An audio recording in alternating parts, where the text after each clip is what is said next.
What's up, YouTube family? It's Sarah, and I'm actually back this week, just like I said I would be. I am going to try and make a video every weekend if possible. I think, hopefully, you should be able to do that. So I think this week's video is going to be one that is at least something that I think is important to talk about, and it's something that I feel like I need to talk about now before I start getting into talking about, regain, which is part of the reason why I started making videos again, and how I got to where I got to, and how I'm trying to take some of that regain off, and all of that sort of stuff. And before I start talking about that, I really feel like it's important that I talk about why I came back to make videos, but also why, part of the reason, I guess, why I stopped making videos, or what discouraged me a little bit from making videos, and also what my goals are now. So what's the difference between my goals now in 3 years into maintenance and having experienced regain versus 4.5 years ago when I started my journey and when I was in the losing phase for 18 months. So that's what I'm going to talk about today. This might be kind of a longish video. I don't know. I don't know if I'm in the right kind of headspace for this today. So yeah, you might get a little rambly. I'm sorry. It's me. I mean, whatever. I think Sarah Spoon Waffle said in her video this week, or was it last week, something about, like typical her, 12 minutes in, she'll say something really deep. So hopefully I'll try and get that out earlier in the video. So first thing is, if you are all new to my channel, which I guess is possible, I've been away for a while, so I'm not going to do a whole big recap. I'd encourage you to just go back and watch one of my earlier videos, but I did stop making videos for probably about, I guess, 2 years. I mean, regularly making videos, it's probably been about 2 years. And it wasn't that I stopped for any particular reason. There were a lot of reasons that I stopped making videos. I had a lot going on in my life, and I was trying to focus on that, on my relationship, on my kids, my career, focus on those things a little bit more. And obviously, we don't have time to make everything a priority, and that's something I kind of want to talk about later in the video too. And there's always you've always got to be prioritizing, and so making videos was something that I just couldn't do time-wise. I couldn't squeeze it in. I didn't want to just pick up the iPad and say, okay, I'm just gonna ramble on for a few minutes so people see my face. I wanted to have something to say. Part of me felt like I didn't have as much to say or to share in maintenance as I did in the losing phase.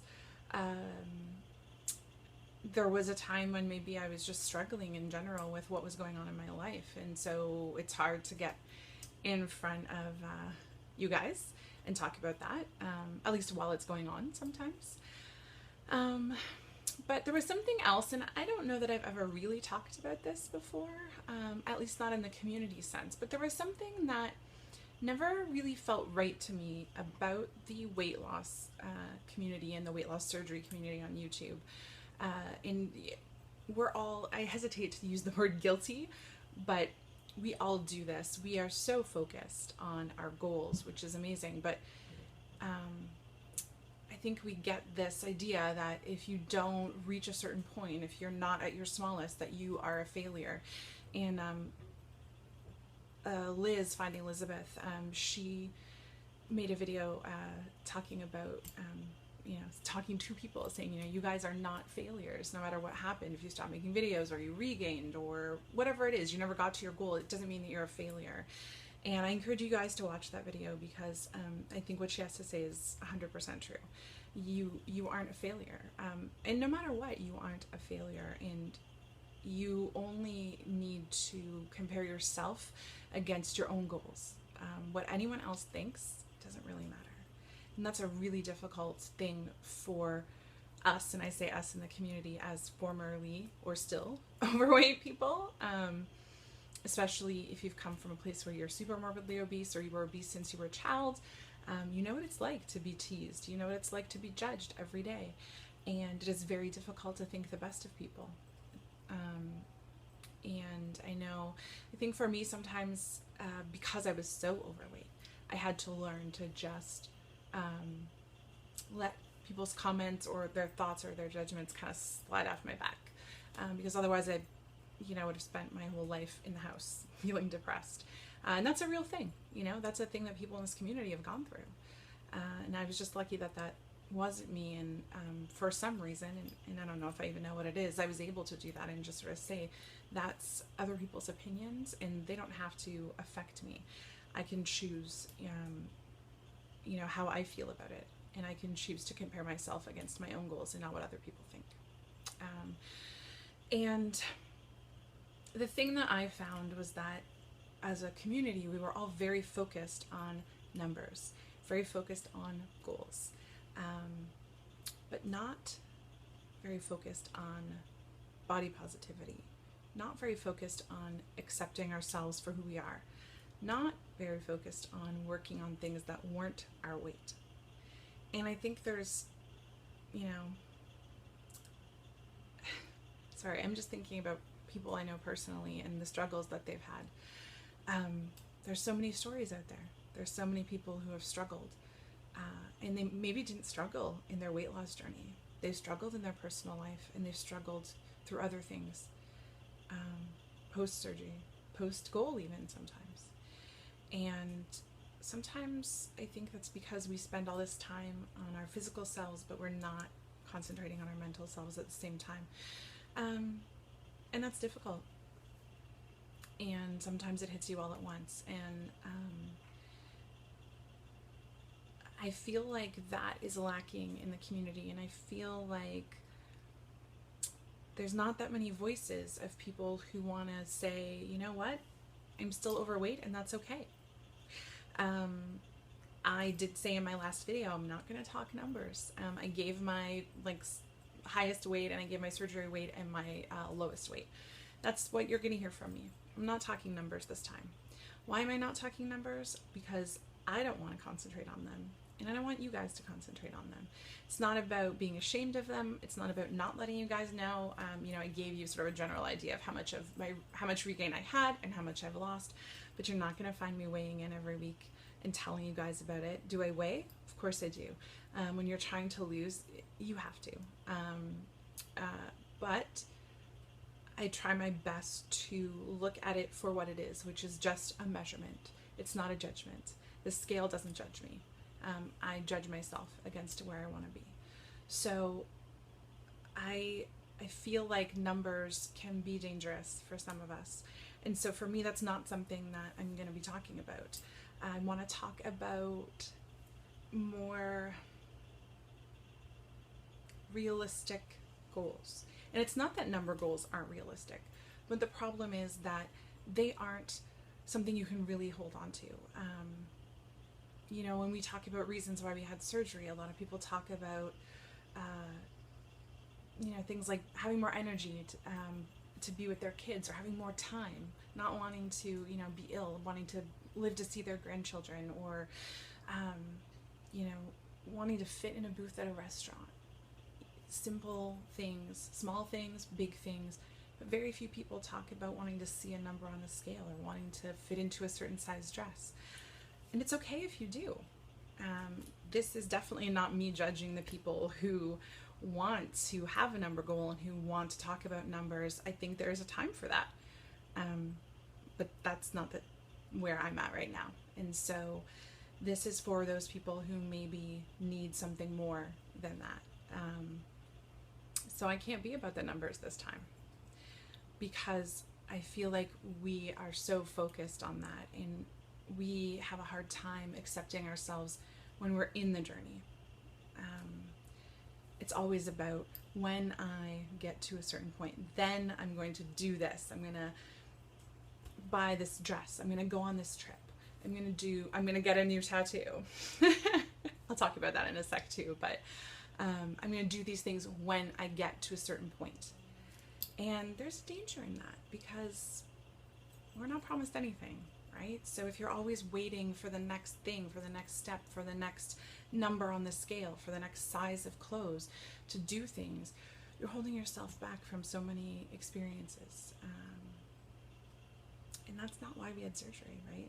We all wanted to lose weight to experience life, I think. So this is something interesting. I got this tattoo this year, and that is something I never would have done at my highest weight. And it's something I didn't think I would have done at the weight I'm at now, because I don't like showing my arms. But I decided that this was something I wanted to do for me. And if no one ever got to see it, so be it. So happens that all these shirts with like open cold shoulder type shirts are like all the rage now. So it's great for me because I get to show it off. But when those go out of style, people probably won't see it very often, and that's okay because I did it for me. And that's how I feel about my journey too. I'm doing it for me. And so in saying that, I think something that's really important to me on this journey and my new goal is to get to a place where I'm not only happy with myself and my body, but I'm happy with my life. And that means not just concentrating on how much I weigh, and not just concentrating on weight loss as part of the journey, but also concentrating on what I'm eating, on exercise, on things that make my body feel good, on learning to love my body for what it can do, not just how it looks. All of those things are my new goals. So they aren't a number and they aren't a size. They are, they're a feeling. So again, that reminds me of Sarah's video talking about a goal is a feeling, right? Well, that's exactly where I'm at. Goal for me is a feeling, and I'll know when I get there. So I can't answer the question of, you know, how much weight do I want to lose or what size do I want to get into? I don't know. What I want to do is create a life where I eat well every day. Not perfectly, and not necessarily a certain way. I don't necessarily want to be like hardcore keto forever or whatever. I want to eat in a way that is comfortable for me, that nourishes my body. I want to eat, you know, real food. I want to be healthy, and I want to be fit, and I'm not fit. I have not exercised in quite a while. Chris and I both just signed up for a new gym that's opening literally across the street. It's a huge, like, multi-million-dollar gym, super crazy fancy, but it happens to be across the street, so it was too good to pass up. But I'm really excited about that. I realized that the last time I felt good about my body was when I was working out all the time. I was actually heavier, I think, than I am now, even when I was like really working out like 3-4 times a week. But I felt better about my body because I felt fit, I felt strong, and I felt healthy. I don't feel that now. So that's a big part of my goals is fitness, not necessarily every day, but fitness every week, just being stronger, and fitness that I like. You know, I hate cardio. I don't like it. I don't mind Zumba, I don't mind dancing, that sort of thing. And if I can get that in, that's great. But I love weightlifting. I love resistance training. I like anything that is beyond the typical kind of cardio stuff. So that's what I want to concentrate on, stuff that makes my body feel good. And I want to share that with you guys too. I guess my reason for coming back is just to share maybe a different viewpoint, a different kind of journey, to share my feelings on stuff, to share this pretty, handsome dog face. Bye-bye, sweetie. And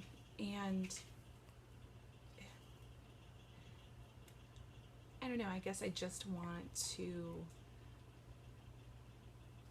be, maybe, I won't say a dissenting voice, but a different voice in the community. Something I used to say all the time is the more variety that we have in the community, the more experiences, opinions, ideas that we can share, the richer our community is. You need to have diversity to make for a great community. That goes for any community. And so I think that's what I wanted to share, is I want to bring a little more diversity back into the picture. So I'll see you guys next week.